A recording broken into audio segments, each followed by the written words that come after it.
Hello everyone, एक बार आपका फिर से स्वागत है अपने यूट्यूब चैनल एग्री एचओ में। दोस्तों, आप सभी जो है हमारे चैनल से वाकिफ़ होंगे, तो जितने भी ओसीईटी एस्पिरेंट्स हैं, ठीक है, तो उनको पता है जो है हमारे जो चैनल है उस पे आपका जो है ओसीईटी के लिए काफ़ी आपको हेल्प करता है, ठीक है। तो काफ़ी सारे बच्चों का जो है मेरे पास कमेंट, ठीक है, मैसेजेस इंस्टा पे और टेलीग्राम पे भी काफ़ी सारे बच्चों के मैसेज आए कि जब कोई एक सीरीज़ आप फिर से जो है लॉन्च कीजिए, जैसे आपने 2025 में की थी, ठीक है। तो भाई उन सब की डिमांड पे, ठीक है, तो आपको पता है जो हमारा चैनल है वो एक हेल्पफुल चैनल के रूप में बनाया गया है हर एक बच्चे के लिए, कि आप जो है हर बच्चे की हम हेल्प कर सकें, ठीक है। जो आपने एक टेस्ट सीरीज भी चलाई है, उसमें आपके जो है हेल्प के लिए ही बनाई है, कि ताकि जो बच्चे बहुत ज़्यादा अच्छा स्कोर करना चाहते हैं वो उस टेस्ट सीरीज की मदद से बहुत ज़्यादा अच्छा स्कोर कर सकते हैं, ठीक है। तो हमारा चैनल जो जितनी हर सब आपकी हेल्प कर सकता है तो हम वो कर रहे हैं, ठीक है। काफ़ी टाइम से हम इरेगुलर रहे थे भाई, ठीक है। उसके कुछ पर्सनल रीज़न है, क्योंकि जो है मैं भी थोड़ा बैंगलोर साइड था, ठीक है, वहाँ पर मेरे भी थोड़ा जो है पर्सनल काम था, और जो हमारे 2-3 मेंबर और हैं वो भी थोड़ा अपने जो है एग्जाम शेड्यूल वगैरह में बिजी थे, ठीक है। तो इसलिए वीडियो रेगुलर नहीं आ रही थी। अब से वीडियो जो है कुछ 3-4 दिन दीजिए, मैं उसके बाद से वीडियो रेगुलर हो जाएगी, ठीक है। तो इस वीडियो में हम जो है बेसिकली आपसे डिस्कस करेंगे ओसीईटी के जो मोस्ट इंपोर्टेंट क्वेश्चंस, जो है एक्सपेक्टेड क्वेश्चंस भी कह सकते हो आप इसे, केमिस्ट्री के बन सकते हैं 2026 के लिए। तो इसमें हम डिटेल्स क्वेश्चन को कवर करेंगे, हर एक चीज को जो है समझते चलेंगे। तो इस वीडियो में मैक्सिमम जितने क्वेश्चन मैं करा पाऊंगा उतने करते हैं, बाकी हम बाकी पार्ट्स में करने की कोशिश करेंगे उसको, ठीक है। तो स्टार्ट करते हैं from very first question without any time waste. तो देखो, on the basis of the following observation arrange the following compound in increasing order of the mole of AgCl precipitated per mole of the compound with excess of AgNO3. जब excess of AgNO3 आपको बोल दिया गया है और AgCl आपका increasing order में आपको अरेंज करके दिखाना है, तो अब ये आपको ना इसका इस तरह के क्वेश्चन को आपके कैसे करना है। देखो, फॉर्मूला दिया है यहाँ पर, हमें 4 फॉर्मूले दिए हैं। सेकेंडरी वैलेंस, सेकेंडरी वैलेंस का मतलब क्या होता है, आपका कोऑर्डिनेशन नंबर दे रखा है आपको एक तरह से। उसके बाद आपका आ जाता है सोल्यूशन कंडक्टिविटी। अब सोल्यूशन कंडक्टिविटी से आप क्या समझते हैं, मान लो आपके पास ना एक ही कंडीशन आपका कोऑर्डिनेशन कंपाउंड है, 2 कंपाउंड होंगे आपके, उसके अंदर एक की रेशियो 1 है, एक की 2 है, मतलब मैं आपको समझाऊंगा अभी आगे, ठीक है। तो PDCl2 4NH3, तो इसको आप कैसे लिख सकते हो। देखो, इसको थोड़ा ना आप अरेंज करो, मतलब इसमें ना आपको सेकेंडरी वैलेंस 4 दिया है, तो जब 4 दिया इसको मतलब कोऑर्डिनेशन नंबर कितना होगा आपका, 4 होगा। ये आपने पढ़ा होगा कोऑर्डिनेशन कंपाउंड में, ठीक है। और रेशियो में दिया 1:2, यानी कि आपको कोई एक 1 कम्प्लेक्स का कैटायन होगा और दूसरा कम्प्लेक्स आपका अनायन होगा। अनायन मतलब बेसिकली हमारा यहाँ पर Cl, AgCl आपका इंक्रीजिंग ऑर्डर में है, तो Cl जो होगा बेसिकली आपका अनायन होगा, ठीक है। तो हमने Cl निकालना है, मतलब इसमें से जितने भी कंपाउंड है सब में देखो Cl कॉमन है, इसमें हमें Cl निकालना है, तो उससे हमें पता लग जाएगा कितने हमारे जो है आयनाइजेबल Cl होंगे, ठीक है। तो अब मेरी बात आपको समझ आ रही हो। अब देखो, PDCl2 4NH3, अब इसमें से हमें Cl को रिमूव करना है। देखो हमने क्या किया, PdNH3 इसको 4 मल्टीप्लाई में, तो उसको हमने यहाँ पर 4 में ले लिया, देखो क्योंकि सेकेंडरी वैलेंस हमारे पास 4 गिवन है, तो इसको ब्रैकेट में लेके देखो Cl2 हमने बाहर निकाल दिया, उसके 2 आयंस आपके पास हैं।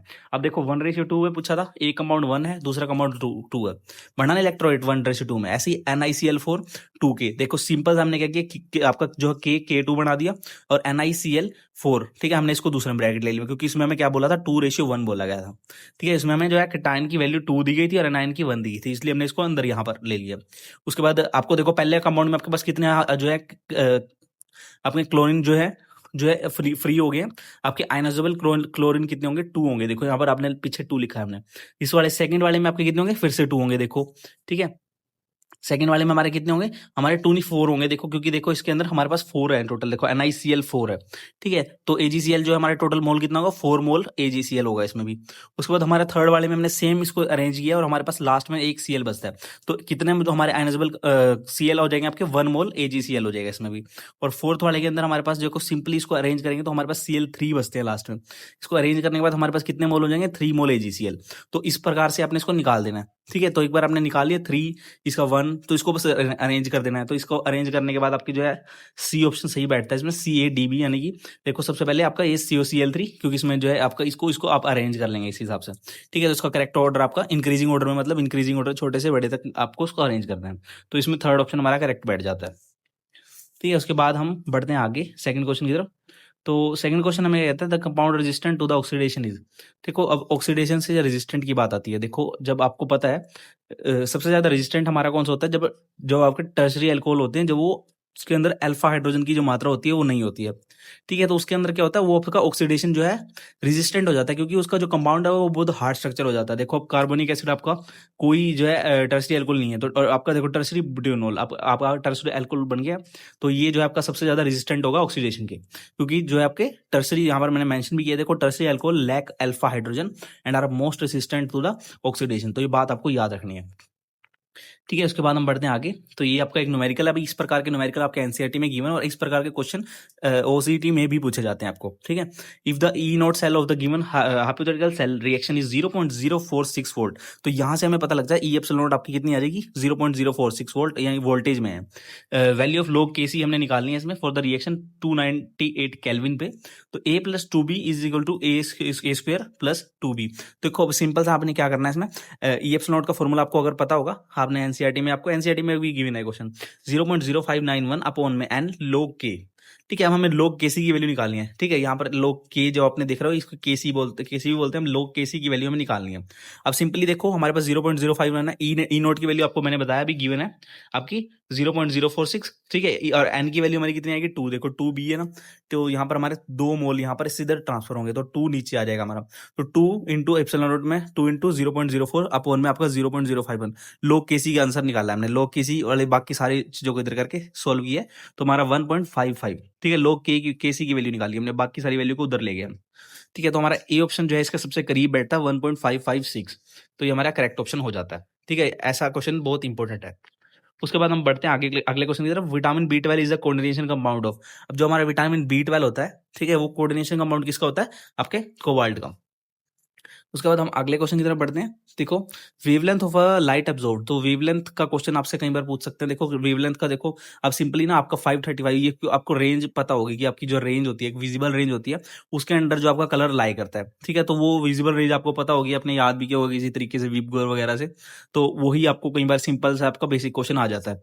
जैसे इसमें हमारे पास 535 हमारी येलो के लिए है, और उसके बाद बी हमारा है, ठीक है, वो हमारा ब्लू के लिए है, 475 600 हमारा रेड के लिए है, डार्क मतलब आपका विजिबल ज्यादा वहां उसको दूर से भी देख सकते हैं। उसके बाद 498 आपका ब्लू ग्रीन है। ठीक है, तो इसके हिसाब से हमारा सेकंड जो ऑप्शन है वो करेक्ट हो जाता है। उसके बाद हम आगे बढ़ते हैं। Which of the following is not true with the reference to the evaporation of liquid. अब जब लिक्विड एक इवेपोरेट होता है, उसमें से वो बात कौन सी ट्रू नहीं है, तो ये आप एक बार इसको चीजों को पढ़िए, आपने फर्स्ट चैप्टर में पढ़ा होगा आपने। ठीक है, the liquid having low intermolecular force evaporate faster, बात बिल्कुल सही है। Higher the temperature higher is the rate of evaporation, जितना ज्यादा टेम्परेचर होगा इन्वायरमेंट में, उतना ही इवेपोरेशन आपका फास्ट होगा। ये आपने जो है समर्स में आपने देखा होगा इसका live example. Larger the surface area larger is the rate of evaporation, ये भी आपने देखी होगी, कई बार बड़ा कंटेनर अगर लेंगे उसमें जो है पार्टिकल्स ज्यादा दूर दूर फैलेंगे, तो उसकी जो इवेपोरेशन रेट है वो बहुत ज्यादा हाई रहता है। उसके बाद हमारा अगला क्वेश्चन है, evaporation rate follow the order of water alcohol, water is more than alcohol than ether. तो भाई ये बात आपकी जो है यहाँ पर रॉन्ग हो जाती है। क्यों? क्योंकि जो है ना इवेपोरेशन रेट ऐसा नहीं है कि वाटर जो है आपको बहुत जल्दी जो वाटर का ज्यादा नहीं होता। देखो ईथर का जो है आपका सबसे ज्यादा इवेपोरेशन रेट रहता है, उसके बाद अल्कोहल का, उसके बाद वाटर का। ठीक है, तो ये आपका जो ऑप्शन गलत हो जाता है इसमें। उसके बाद हमारा अगला क्वेश्चन क्या कहता है, correct order of the increasing acidic strength is. अब देखो इंक्रीजिंग एसिडिक स्ट्रेंथ से आप क्या मतलब समझते हैं, देखो इंक्रीजिंग एसिड, आपका देखो एसिडिक स्ट्रेंथ में मतलब क्या करेंगे हम सिंपली, मतलब आपका जो है ना इंक्रीजिंग ऑर्डर में डालना उसको, कि जैसे ये स्ट्रेंथ है एक एसिड की, उससे ज्यादा क्या होगा, उससे ज्यादा क्या होगा। ठीक है, तो सबसे पहले हमारा आ जाता है इथेनॉल, तो इथेनॉल हमारा सबसे पहले, फिर फिनोल, फिर आपका क्लोरो एसिटिक एसिड और एसिटिक एसिड। तो आपको पता है इथेनॉल फिनोल तो आपके सिंपली जो है एसिडिक एसिड में आ नहीं सकते हैं। ठीक है, मतलब इनसे कम होंगे आपके क्लोरो एसिटिक एसिड और एसिटिक एसिड से। ठीक है, क्योंकि ये अल्कोहल में आ जाता है आपके। उसके बाद इसके बाद हमने इसमें से फाइंड करना है कि क्लोरो एसिटिक एसिड और एसिटिक एसिड में से कौन सा आएगा। तो आपको पता है एसिटिक एसिड जो है उसके सी कम होते हैं और क्लोरो एसिटिक एसिड में आपके सी ज्यादा होते हैं, तो इसलिए जो है आपका फोर्थ नंबर पे सबसे ज्यादा कौन हो जाएगा, आपका एसिटिक एसिड हो जाएगा। ठीक है, तो इसलिए हम इसको ए ऑप्शन करेक्ट करेंगे, फर्स्ट वन। ठीक है, उसके बाद हम बढ़ते हैं नेक्स्ट क्वेश्चन की तरफ। हमारा क्वेश्चन कहता है the following statement predict the temperature depend on the rate of the reaction. देखो अब रेट ऑफ रिएक्शन का जो है आपका काइनेटिक, ठीक है, इसमें हमने सिंपल देखना है, ऑप्शन को पढ़ना है, और उसमें से हमारा कौन सा ऑप्शन सही है वो हमने बता देना। Increase in the temperature increase the rate of reaction, बात बिल्कुल सही है, तो रेट ऑफ रिएक्शन बढ़ जाता है। Increasing the temperature decrease in the rate of reaction, अब आप कई बार बच्चे जो फंस जाते हैं कि इसमें हम भूल गए, तो इसमें से आप कई बार डिफरेंशिएट करके कर सकते हैं। भी आपको पता है इंक्रीज इन द टेम्परेचर जो है इंक्रीज करता है रेट ऑफ रिएक्शन को, तो ये ऑप्शन वाला पहले ही गलत हो गया। ठीक है, इसको एलिमिनेट कर दिया हमने।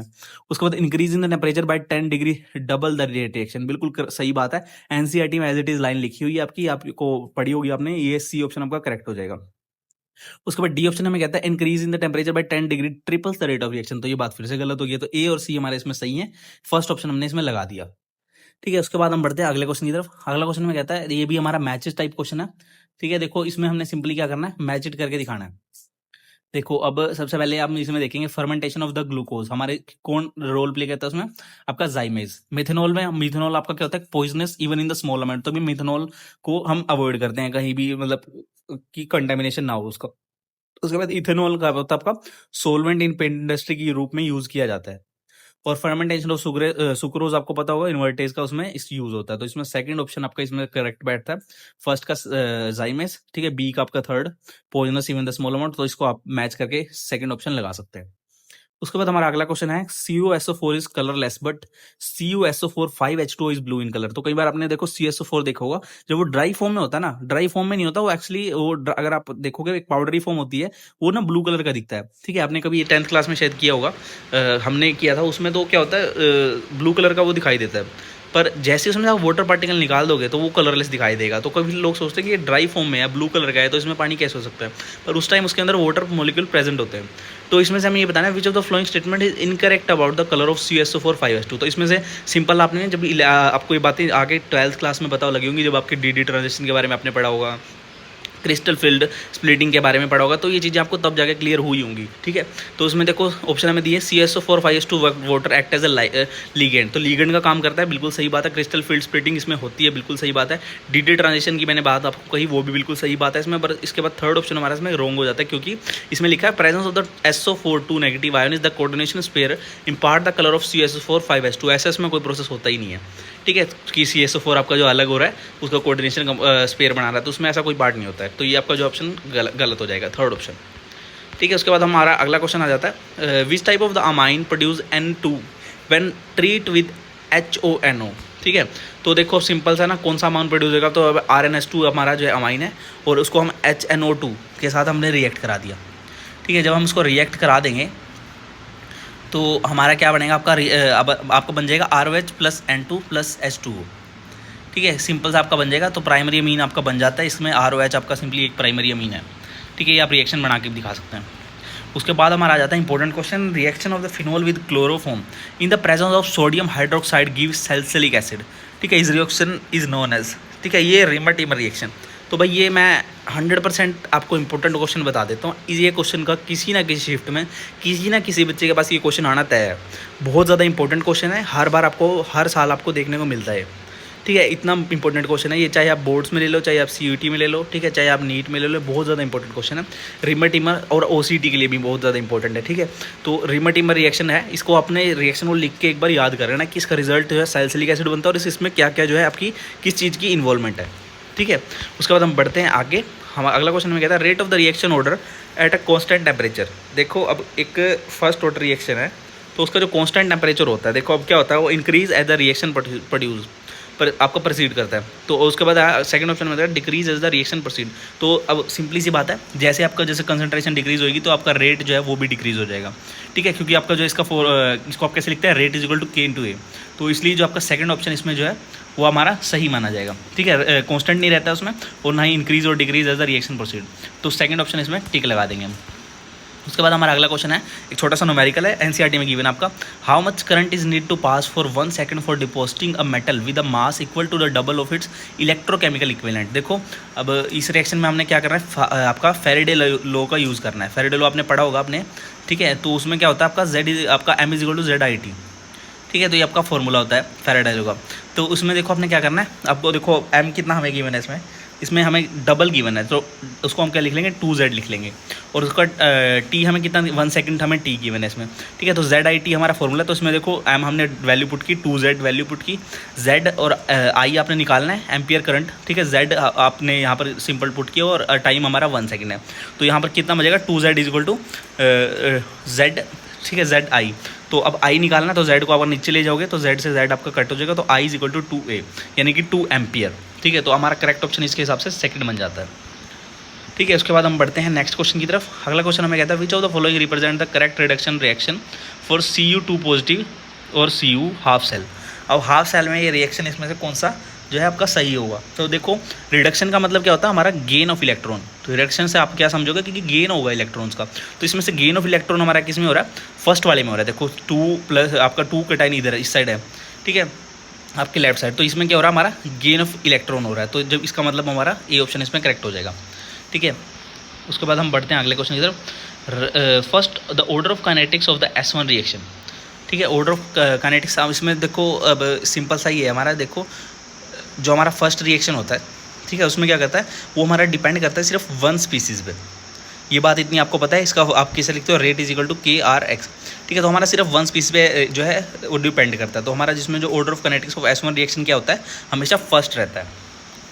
ठीक है, उसके बाद हम बढ़ते हैं अगले क्वेश्चन की तरफ। अगला क्वेश्चन हमारा है, which of the following compound will respond to the iodoform test. देखो अब आइडोफॉर्म टेस्ट आपने परफॉर्म किया होगा या फिर आपने जो है NCERT में रीड किया होगा। तो हमारा जो है ना आइडोफॉर्म टेस्ट के अंदर क्या होता है, जितने भी कंपाउंड ना हमारे रिएक्ट करते हैं CH3CO से, CH3CO से जो कंपाउंड रिएक्ट करते हैं वो आइडोफॉर्म टेस्ट के लिए आपको पॉजिटिव शो करते हैं। तो इसमें जिसके अंदर भी हो, मतलब CH3CO आपको पाया जाएगा ना, जिसके अंदर भी आपको मिल जाएगा, वो आइडोफॉर्म टेस्ट पॉजिटिव शो करेगा आपको। अब एसीटोन है, CH3CO मिल जाएगा इसमें। इथाइल मिथाइल कीटोन है, कीटोन आ गया सिंपल से, CH3CO आपको इसमें आराम से मिल जाएगा। एसिटिफिनोन है, CH3CO आपका फॉर्मूले के अंदर इसमें आपको मिल जाएगा। ठीक है, पेंटन 2 है, इसके अंदर भी आपका एक कीटोन ग्रुप है, ये भी इसके अंदर आपको CH3CO मिल जाएगा। तो आपके सारे के सारे इसमें आइडोफॉर्म टेस्ट में आपका रिएक्ट करके दिखाने वाले हैं। तो इसका आपका थर्ड ऑप्शन करेक्ट हो जाएगा, ऑल मतलब ABCD सारे आपके। उसके बाद हमारा अगला क्वेश्चन है, decreasing order of the basicity for the following. तो बेसिसिटी के लिए आपको इसमें देखो बताना है कि डिक्रीजिंग ऑर्डर, तो सिंपल सा क्वेश्चन है। तो आपका इथाइल अमाइन है, डाई इथाइल अमाइन है, अमोनिया और बेंजीनाइन है। तो सबसे पहले आपको पता होगा इसमें डाई इथाइलाइन आपका सबसे ज़्यादा जो है इसमें डिक्रीजिंग में बताना है। तो सबसे ज़्यादा हमारा डाई इथाइलाइन होगा आपका, उसके बाद इथाइल अमाइन होगा, उसके बाद NH3 होगा, उसके बाद आपका लास्ट में क्या होगा, आपका एनिलीन या फिर बेंजाइन अमाइन। ठीक है, तो वो आपका लास्ट में होगा। तो उसका थर्ड ऑप्शन करेक्ट होगा BACD। ठीक है, उसके बाद हम बढ़ते हैं अगले क्वेश्चन की तरफ। तो arrange the following compound in the increasing order of reactivity toward the nucleophilic substitution reaction. देखो अब इसमें ना हमने क्या करना है, न्यूक्लियोफिलिक आपका जो है सब्स्टिट्यूशन रिएक्शन परफॉर्म करना है। तो देखो अब सारे के आपके chlorobenzene 4 nitrochlorobenzene 2,4 die nitrochlorobenzene 2,4,6 try nitrochlorobenzene. तो इसमें ट्रिक मैं आपको एक ट्रिक से याद करा देता हूँ आपको किस तरह से, अगर इस तरह का क्वेश्चन आपका इंक्रीजिंग ऑर्डर के बारे में, वो भी न्यूक्लियोफिलिक सब्स्टिट्यूशन रिएक्शन के बारे में आ जाता है, तो उसको सिंपल है बहुत सोल्व करना। जिसकी ज़्यादा NO2 होगी ना, जिस कंपाउंड के अंदर NO2 ज़्यादा होगी, उसकी जो रिएक्टिविटी वो उतनी ज़्यादा होगी। और इंक्रीजिंग में पूछा है कम से ज़्यादा ज़्यादा ज़्यादा।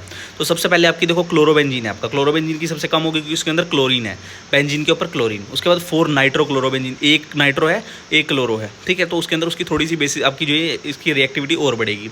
उसके बाद 2,4 डाई नाइट्रोक्लोरोबेंजीन है, मतलब 2 हो गए आपके, उसकी थोड़ी रिएक्टिविटी और बढ़ेगी। 2,4,6 ट्राई नाइट्रोक्लोरोबेंजीन है, 3 नाइट्रो, ठीक है 3 नाइट्रो ग्रुप आ गए, NO2 3 आ गए हैं, तो उसकी रिएक्टिविटी क्या होगी, हाईएस्ट होगी। तो इसको आप डिफरेंशिएट करके सिंपली अगर देखो 2,4,6 मैंने आपको ट्रिक बता दी कि NO2 जितनी ज़्यादा उतनी ज़्यादा रिएक्टिविटी। तो आप देखोगे 2,4,6 ट्राई नाइट्रो, 3 आपने नाइट्रो देख के यहाँ पर D ऑप्शन आप सबसे ज़्यादा रिएक्टिविटी होगी और किसी है, तो आप इसको सिंपली एलिमिनेट करके फर्स्ट ऑप्शन भी लगा सकते हैं। ठीक है, तो इसको इस ट्रिक से भी कर सकते हो आप। उसके बाद हमारा अगला जो है क्वेश्चन वो बोलता है हमें toluene on the chlorination in the presence of UV light give. देखो आप सिंपल टोलिन आप जब आप रिएक्ट करोगे क्लोरिनेशन के साथ, ये NCERT में आपकी जो है गिवन है। तो इसको अगर आप क्लोरीन के साथ रिएक्ट करोगे in the presence of UV radiation, तो आपका CH2Cl यानी कि बेंजाइल क्लोराइड आपका बन के निकलता है और साइड प्रोडक्ट क्या बनता है हमारा HCl। ठीक है, इसका A ऑप्शन हमारा करेक्ट हो जाएगा। उसके बाद हमारा अगला क्वेश्चन है, which of the statement for the reaction of the type A to B are correct. देखो इसमें से कौन सा करेक्ट होगा। देखो initial rate for the second order reaction depend on the surface of the concentration of the reactant. बिल्कुल सही बात है, सरफेस पे डिपेंड करता है और स्क्वायर पे, मतलब कि मतलब आपका उसमें आपने फॉर्मूला पढ़ा होगा आपका KA², मतलब उसमें A आपका स्क्वायर पे डिपेंड करता है। Half life is the time for the half of the reactant to be consume. बिल्कुल सही बात है, आपकी हाफ लाइफ जो है सिंपली आपका टाइम ऑफ हाफ पे जो है रिएक्टेंट जितना भी कंज्यूम होगा उस पर डिपेंड करता है। थर्ड ऑप्शन हमारा है expression for the rate of the second order. देखो यहाँ पर ऊपर मैंने आपको बताया था वही यहाँ पर गिवन है, तो वही सेम जो है चीज़ R = K2A²। ये सही बात है, आपके सेकंड ऑर्डर पर जो है स्क्वायर पर डिपेंड करती है। और D ऑप्शन आपका half life of the second order reaction depend on the initial concentration. ठीक बात है, बिल्कुल इनिशियल कंसंट्रेशन पे आपके डिपेंड करती है। तो सारे ऑप्शन एक तरह से देखा जाए तो करेक्ट है। तो सारे ऑप्शन जब करेक्ट है तो हमारा इसमें मैच करता है थर्ड ऑप्शन ABCD। ठीक है, तो वो हमारा करेक्ट होगा। उसके बाद हमारा अगला क्वेश्चन है वुड स्पिरिट। आपका वुड स्पिरिट जो होती है वो उसका वुड स्पिरिट हमारी क्या होती है, मिथेनॉल होती है, इसको मिथेनॉल भी बोलते हैं। ये भी आपके NCERT में आपको दिख जाएगा। ठीक है, उसके बाद हमारा है गोल्ड। ये आपकी कंडक्टिविटी पूछी गई है इस क्वेश्चन में। देखो मटेरियल ऑफ कंडक्टिविटी, ये आपका जो है टेबल बना होगा, आपने कभी देखा होगा, वहाँ पर कंडक्टिविटी का एक टेबल है। तो इस तरह का क्वेश्चन भी आपसे कई बार पूछ सकते हैं। जैसे गोल्ड की कंडक्टिविटी कितनी होती है, 4.5 × 10⁻³ इस पर हमको सारी याद करने की जरूरत नहीं है। जो मेन भी अगर आप कर लें गोल्ड सिल्वर, ठीक है, तो टंगस्टन, मतलब इन तरह की जो मेन है वो अगर आप कर लें तो वो भी उससे आपका जो है काम बन जाएगा। जैसे गोल्ड की अगर आपको पता है 4.5 इंटू 10⁻³ तो इसमें एक ही ऑप्शन है जो ए के साथ थर्ड का मैच कर रहा है, तो आपके बाद आराम से बन जाएगी। तो 4.5 इंटू 10⁻³ गोल्ड की है, जर्मेनियम की 2 है आपकी, ठीक है। तो उसके बाद ग्लास की आपकी 1 इंटू 10⁻⁻16 और ग्रेफाइट की 1.2 इंटू 10। तो फोर्थ ऑप्शन इसमें हमारा सही से मैच हो जाता है। उसके बाद हमारा क्वेश्चन है एक और आपका मैच इट है। तो amalgam of the mercury in the sodium हमारा क्या होता है, लिक्विड इन सॉलिड का एग्जांपल होता है। और आपका एलोए है, इसमें कॉपर इन गोल्ड एक आपका एलोए का एग्जांपल है। Saturated solution of the KCl हमारा सॉलिड इन लिक्विड का एग्जांपल बनता है। Chloroform in the nitrogen gas आपका लिक्विड इन गैस, ठीक है। क्लोरोफॉर्म आपका लिक्विड है और नाइट्रोजन हमारी गैस है, तो उसका एग्जाम्पल बन जाता है सोल्यूट और सॉल्वेंट में। तो इसमें हमारा फोर्थ ऑप्शन ए का थर्ड, ठीक है। आपका अमलगम इन सोडियम आपका सिल्वर लिक्विड इन आपका लिक्विड इन सॉलिड का एग्जांपल है, तो इसको आप सिंपली इस तरह से भी कर सकते हैं। उसके बाद हमारा अगला क्वेश्चन है reduction of the cyclohexanone with the LiAlH4, ठीक है, लिथियम एल्यूमिनियम हाइड्राइड के। इसका एग्जांपल आपने देखो, अब जब ये रिएक्शन की बात आती है ना, देखो अब रिडक्शन ऑफ द साइक्लोहेक्सेन, मतलब इसमें साइक्लोहेक्सेन ये CH का मतलब है साइक्लोहेक्सेन, जब आपका LiAlH4 या लिथियम एल्यूमिनियम हाइड्राइड के साथ जब रिएक्ट करता है तो हमारा क्या फॉर्म होएगा, देखो इसमें सिंपली आपका जो साइक्लोहेक्सेनोल बन जाएगा। कैसे बन जाएगा, क्योंकि देखो मैं इसको बताता हूँ, बड़ा इंपॉर्टेंट है ये। देखो जब कीटोन आपका रिएक्ट करता है, ठीक है, इस लीगेंड इसकी जब इस रिएजेंट की जो है प्रेजेंस में जब रिएक्ट करता है तो आपका जो क्या बना देता है, सेकेंडरी अल्कोहल बना देता है। बड़ा इंपॉर्टेंट इसलिए मैं कह रहा हूँ क्योंकि ये जो आपका स्पेसिफिक रिएक्शन जब कीटोन को आपको सेकेंडरी अल्कोहल में बदल देता है, ठीक है। तो आपका जो है ये आपको रिएजेंट याद रखना है, ठीक है। तो इसका जो है हमारा अब जब बात आएगी साइक्लोहेक्सेनोन की, तो एक कीटोन है तो कीटोन हमारा सेकेंडरी अल्कोहल में बन जाएगा। तो सेकेंडरी अल्कोहल हमारा क्या बनता है, इसका साइक्लोहेक्सेनोल बन जाएगा। तो हमारा जो है इसमें फर्स्ट ऑप्शन इसमें करेक्ट हो जाएगा, ठीक है। उसके बाद हमारा जो है आज का लास्ट क्वेश्चन है unit of the rate of reaction and the rate constant are identical for the. तो unit of the rate of reaction और रेट कॉन्स्टेंट हमारा किसके अंदर इक्वल होते हैं, हमारे और जीरो ऑर्डर रिएक्शन के अंदर जो है दोनों के दोनों सेम होते हैं, ठीक है। तो इसके साथ हमने जो है आज के जितने क्वेश्चन करने थे वो हमने पूरी तरह से कंप्लीट कर लिए हैं। होप अगर आपको सारी जो है चीज़ें अच्छे से समझ आई होगी। मैं वीडियो को एंड करने से पहले मैं आपको एक छोटी सी जानकारी दे देता हूँ कि हमारे जो चैनल है उसने एक टेस्ट सीरीज भी लॉन्च की हुई है। तो इस टेस्ट सीरीज में काफी सारे बच्चों ने जो है हमारी टेस्ट सीरीज परचेज कर ली और काफी जो है पॉजिटिव रिस्पांस रहा है। काफी सारे बच्चे अपनी जो है तैयारी को लेवल के क्वेश्चन है आपके पास, इससे भी और भी अच्छे लेवल के क्वेश्चन आपको वहां पर सीरीज में मिल जाएंगे, ठीक है। तो जो बच्चे भाई अपनी जनरली अपनी तैयारी को बूस्ट करना चाहते हैं, क्योंकि आप पिछले सालों की कट ऑफ को देख रहे हो, तो उसके हिसाब से हमने देखो एक टेस्ट सीरीज लॉन्च की थी। जो भी हमारे पास क्वेश्चन बैंक था या जितने भी हमारे पास पिछले 2-3 सालों की जो भी हमारी मेहनत थी, तो हमने इस जो है सीरीज में डाली है। पूरी मेहनत से बनाई गई टेस्ट सीरीज है, ठीक है। एक भी जो है आपका जो है मनी की वैल्यू होने वाली है, एक भी रुपया आपका इसमें वेस्ट नहीं होने वाला है, क्योंकि बड़ी अच्छी से जो है चीजों को संभाल के विद नोट्स आपको प्रोवाइड किए गए हैं, मैथ्स के आपके पास क्वेश्चन विद सोल्यूशन, ठीक है। फॉर्मूला शीट्स आपको वहां पर ऐड की गई है। हर जो है हफ्ते कुछ ना कुछ नई चीजें आपकी जो है ऐड की जा रही है। काफी सारे जो आपके फुल लेंथ टेस्ट हैं जो आपको एंड तक मदद करने वाले हैं। जब आप OCT देंगे उसके पहले अगर आप 7 या 8 दिन पहले उसको टेस्ट को लगाना शुरू करोगे तो आपकी तैयारी बहुत ज्यादा हाई लेवल तक चली जाने वाली है, ठीक है।